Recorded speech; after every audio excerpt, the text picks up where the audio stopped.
feedback, feedback, human intervention, tournament, tournament, line judge,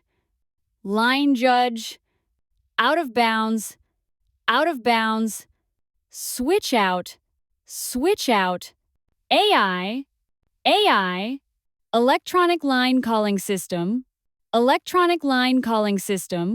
ball tracking, point, referee, come under fire, VAR, penalty, double check, oversight, fit for purpose,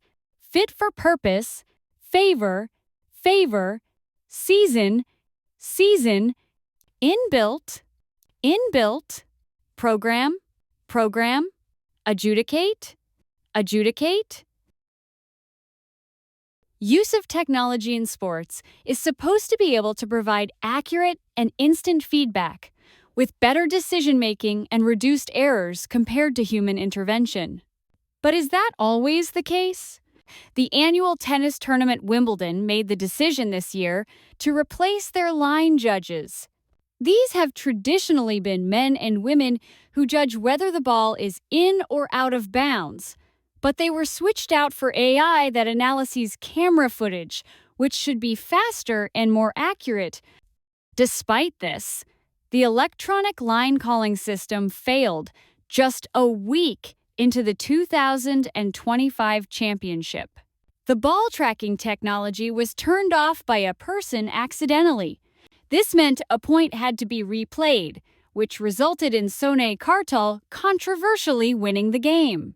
If technology needs humans to operate it in the first place, whose fault is it in situations like these where things go wrong? In football, referees often come under fire for their decision-making, but VAR, that's Video Assistant Referee, is regularly used in football these days too. A referee can ask for a VAR check, which means that if they're unsure of something, like the awarding of a penalty, they can double-check their own judgment. However, last football season, Virginia made oversights, which angered a lot of managers, players, and fans. They said the system was not fit for purpose and even favored some teams over others.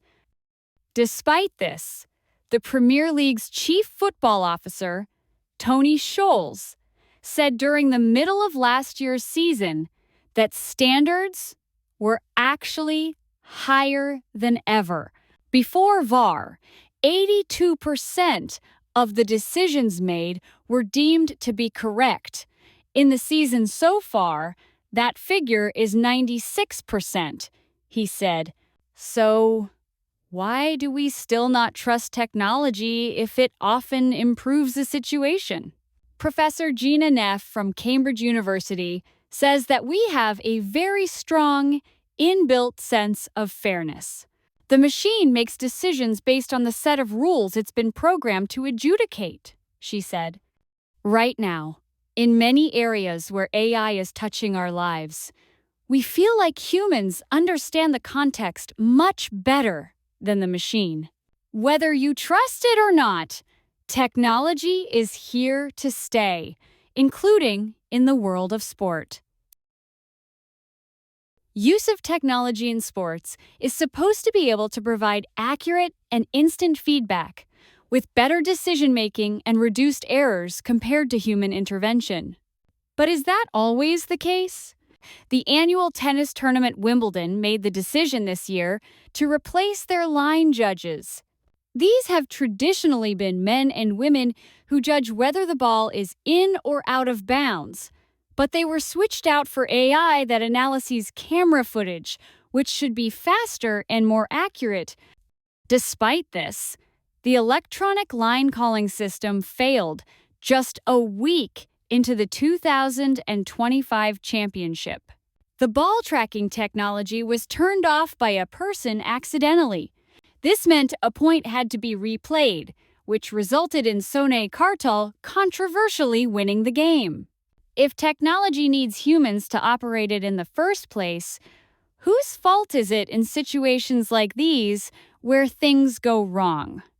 In football, referees often come under fire for their decision-making, but VAR, that's Video Assistant Referee, is regularly used in football these days too.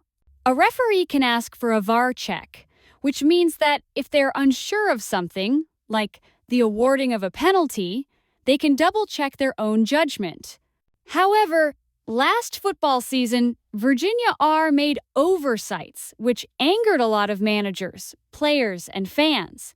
They said the system was not fit for purpose and even favored some teams over others. Despite this, the Premier League's chief football officer, Tony Scholes, said during the middle of last year's season that standards were actually higher than ever.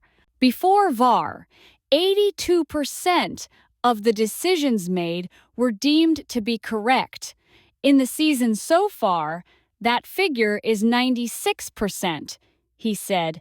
So, why do we still not trust technology if it often improves the situation? Professor Gina Neff from Cambridge University says that we have a very strong, inbuilt sense of fairness. The machine makes decisions based on the set of rules it's been programmed to adjudicate, she said. Right now, in many areas where AI is touching our lives, we feel like humans understand the context much better than the machine. Whether you trust it or not, technology is here to stay, including in the world of sport.